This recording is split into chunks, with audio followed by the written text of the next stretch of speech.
Bismillahirrahmanirrahim. La ya'rifur riya illal mukhlisun.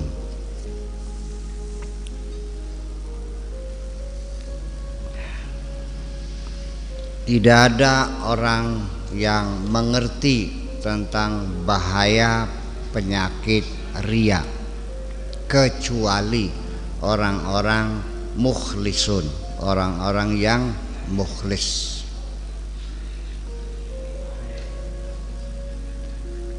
Kanu fihi, mereka berada dalam keadaan itu, ya. Wa takhallasu minhu, dan mereka bisa menghindar. Hanya orang-orang yang mukhlis sajalah yang mengerti tentang riya. Mereka pernah menghadapi penyakit riya, tetapi mereka bisa mengatasinya.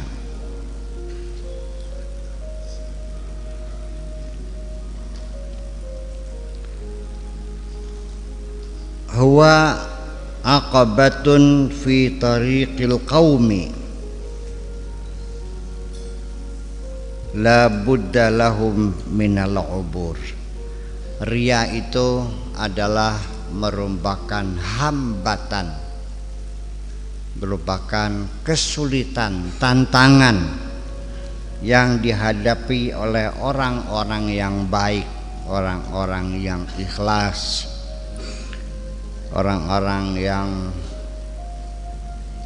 saleh. La budda lahum minal uburi 'alaiha, tidak bisa tidak mereka harus mengatasinya, harus bisa melewatinya. Jangan sampai terhambat oleh karena penyakit riya. Mereka harus berupaya bagaimana mengatasinya, harus menyeberanginya, ya.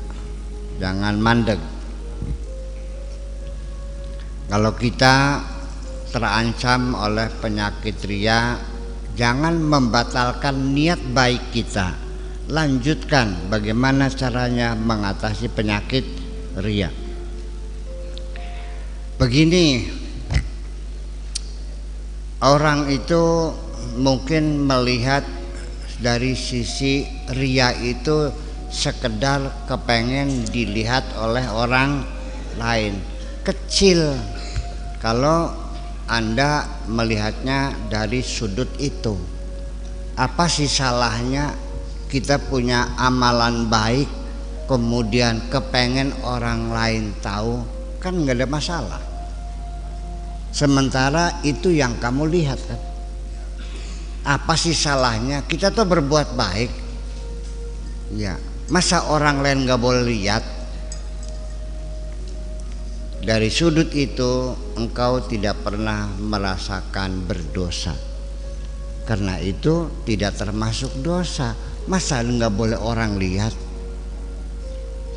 Tetapi dari sisi yang lain, ketika engkau berbuat baik dan ingin dilihat oleh orang lain, ini pada saat yang sama Anda menyepelekan Tuhanmu sendiri. Artinya tidak cukup hanya disaksikan oleh Tuhan, tapi harus didukung dengan kesaksian orang lain. Oke? Ya, mengecilkan. Ya nggak cukup disaksin Allah saja sih, nggak kuat. Iya. Seperti kamu minta kesaksian saya, sudah saya menyatakan kesaksian saya bahwa ini begini. Lalu kamunya cari saksi lain 10 orang.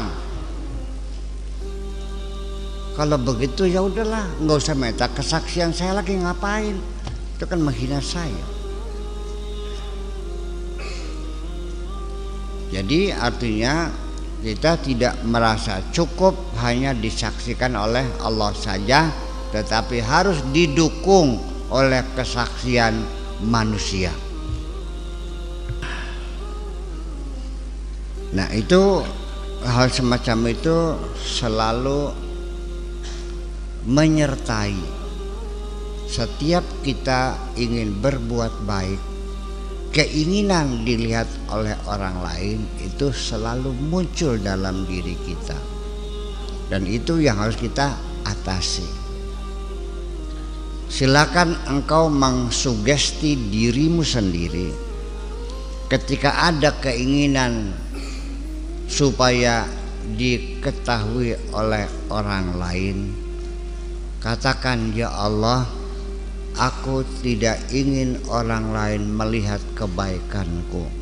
Biarkanlah hanya Engkau saja yang mengetahuinya. Karena yang bisa membalas kebaikanku adalah bukan mereka, hanya Engkau sendiri. Katakan begitu. Oke. Dan bagiku cukup hanya Engkau saja sebagai saksi, dan katakan wa kafa billahi syahida.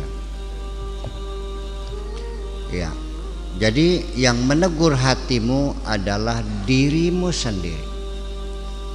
Katakan, janganlah minta kesaksian siapapun, biar cukup Allah saja yang menjadi saksi. Wa kafa billahi syahida. Selalu, siapapun, saya juga sadar itu selalu datang mengganggu hati saya. Mau sedekah sama orang, ada bisikan, entar dikasihkannya kalau sudah banyak tamu. Sekarang mah nggak ada orang, nggak ada yang tahu. Gitu. Minimal kan kalau orang lentokan, kamu harga dirinya semakin tinggi, semakin dihormati orang. Jadi penyakit ria itu ujung-ujungnya mah adalah menuntut ingin dihormati oleh orang. Oke, ketika Anda ingin dihormati itu legal. Semua orang kepengen terhormat, betul nggak? Ada nggak orang yang ingin terhina? Semua orang pengen terhormat, dan itu tidak salah secara hukum, ya kan? Tetapi yang berbahaya itu ini nyingkur Gusti Allah. Nyingkur tuh ditaruh di belakang Allahnya, bahwa ini kebaikanku bukan kebaikan Allah.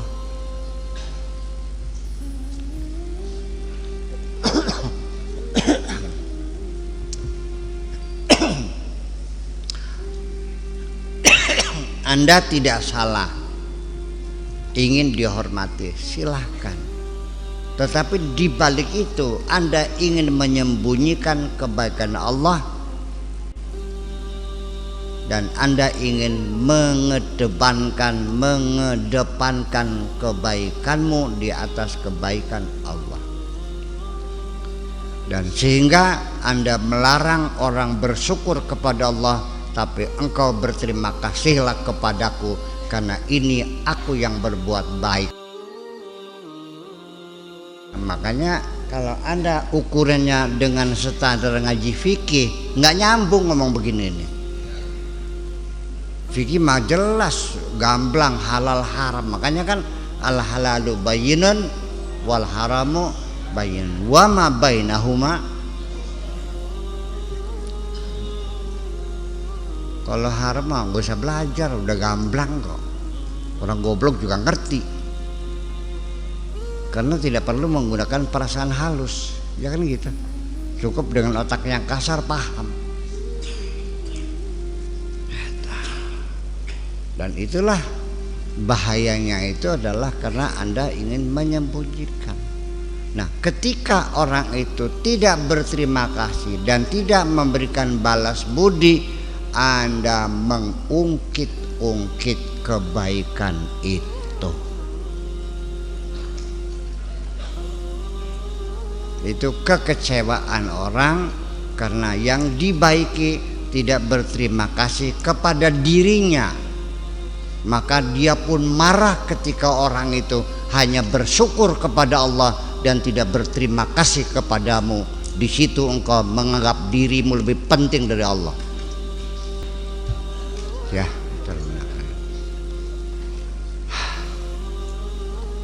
ini ngaji bukan ngaji olah otak, ini olah rasa. Mengolah rasa.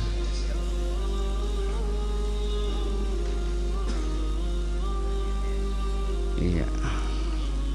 Jadi ketika hatimu seperti itu, jidatmu yang bersujud setiap hari nggak ada artinya. Karena kamu bersujud bohong. Karena yang bersujud hanya kepalamu, tapi hatimu tidak pernah bersujud kepada Allah. Ini pesan Abu Yazid Bustami. Yang penting bukan mukamu yang kau sucikan, tapi hatimu yang kau sucikan. Itu maksudnya.